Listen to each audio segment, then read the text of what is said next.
In this video, you'll learn how to add an image as a new layer using Photopea. First, open an image from your computer by selecting the Open from Computer button, choosing your file, and clicking Open to import it for editing.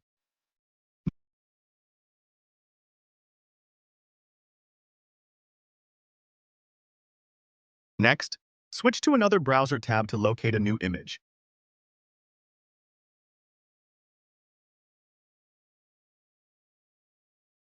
Right-click the image you want and select Copy Image from the menu to save it to your clipboard.